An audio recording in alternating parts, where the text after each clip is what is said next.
Key officials from dozens of countries gather next week in Peru to discuss the political crisis in Venezuela. And in preparation, the Trump administration's top representative on this file is here in Ottawa. Here's what you should know about Elliott Abrams. The longtime U.S. foreign policy official worked under three presidents: Ronald Reagan, George W. Bush, and now Donald Trump. Most recently, he was appointed Trump's special envoy to Venezuela, tasked with, quote, restoring democracy in the country.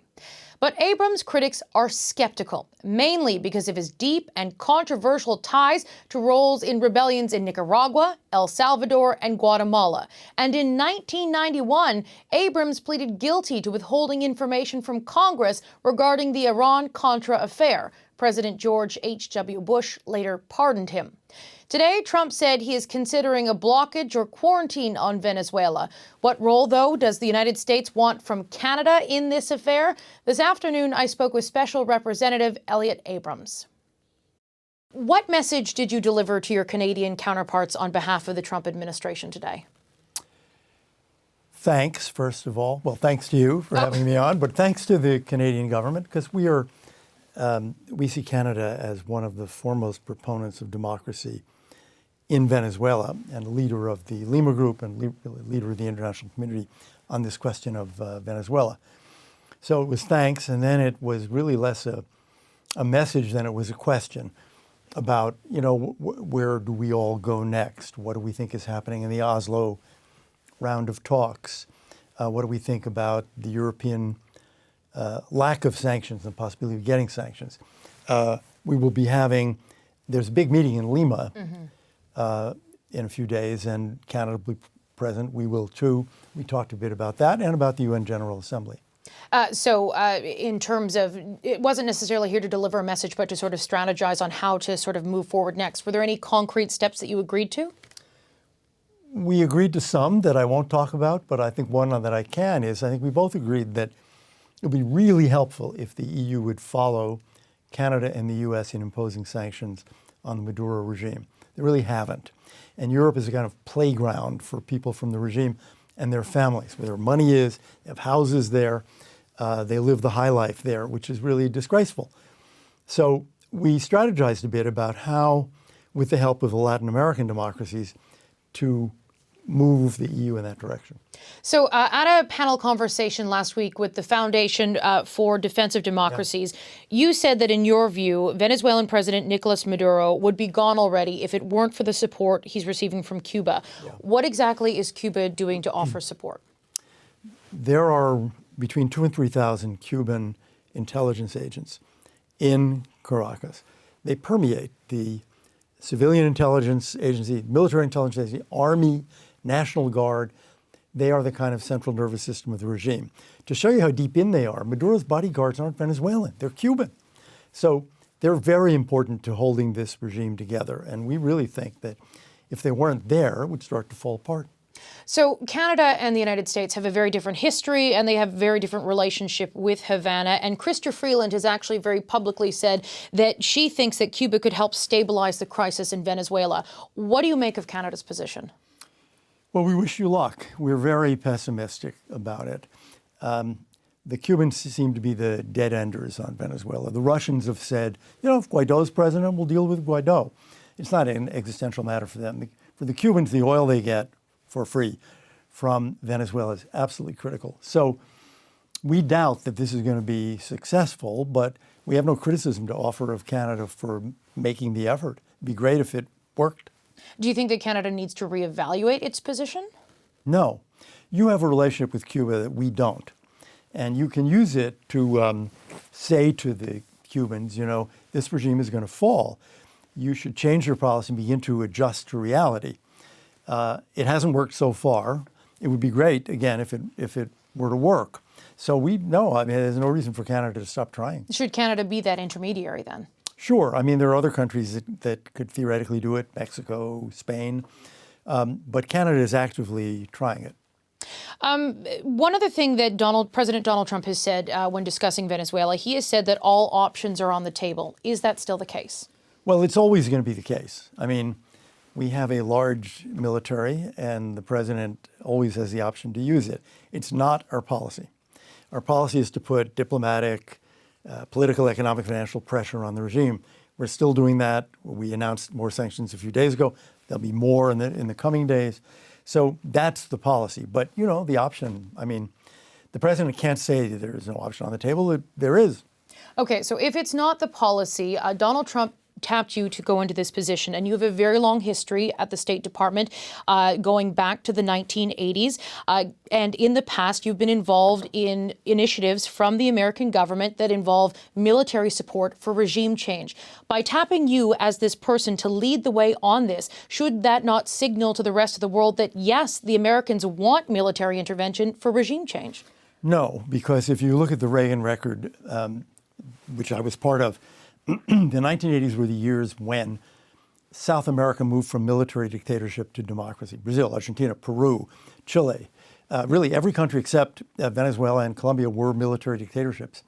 And by the time Reagan left, they were pretty much out of power or on the way there. So that's the record. And I think it's relevant to Venezuela because they need to do what those other Latin American countries were able to do, which is peacefully transition from dictatorship to democracy. But there were significant challenges. When you take a look at what went on in Nicaragua and the Iran-Contra affair, and when you take a look at what happened in El Salvador there, these were very messy situations where different groups have declared them human rights abuses.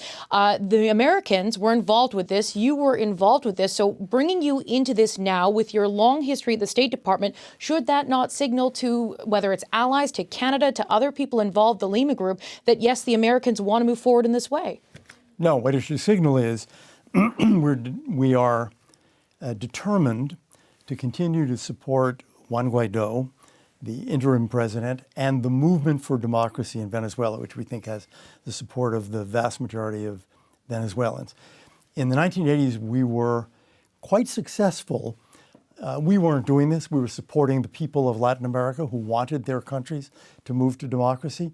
And in a number of cases, almost every case in South America and a few in Central America, it was a success. And that's what we hope for in Venezuela. But you understand when critics question whether it was a success, when you saw things like the massacre in 1981 in El Salvador, and you saw some of the human rights abuses coming from the Contras in Nicaragua.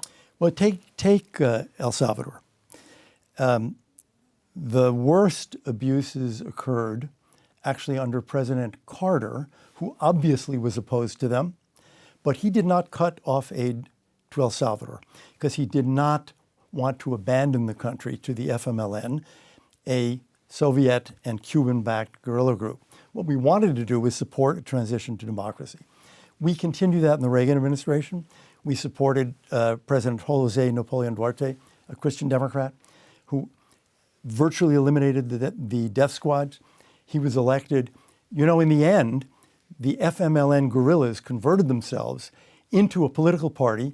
They won a free election, and the United States, this is a decade later, continued our aid to El Salvador. El Salvador is a success story in moving from civil war and oppression to democracy. Even with that moment in 1981, December 11th, 1981, where those upwards or close to 1,000 civilians died, including children, when these troops went into villages, rounded up the children, rounded up the women, and these are forces that were trained by Americans. Do you still even, I know that you the way you've described this in the past, you've described what's gone on in South America and different parts of Latin America as a success, but even when you have these incidents that are being investigated by UN tribunals, they're being investigated again in Nicaragua right now, is that still a success? Sure.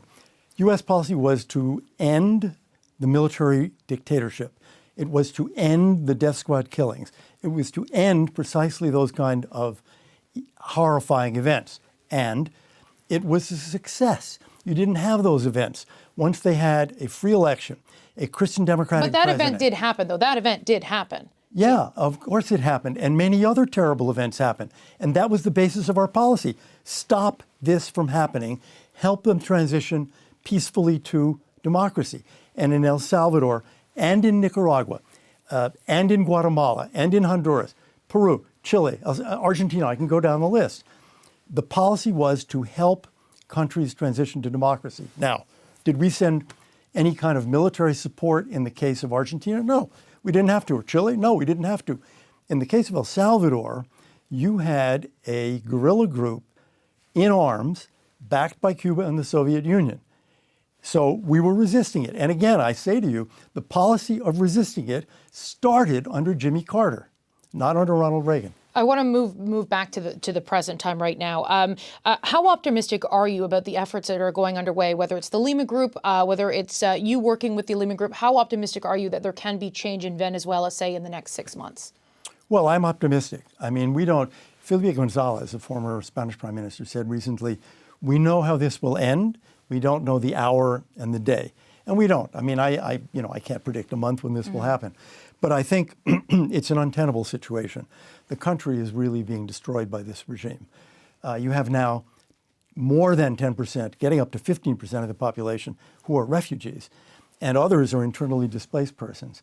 You know the humanitarian situation. I think you're beginning to see pressure within the regime and within the military. Fix this. Somebody's got to get us out of this mess.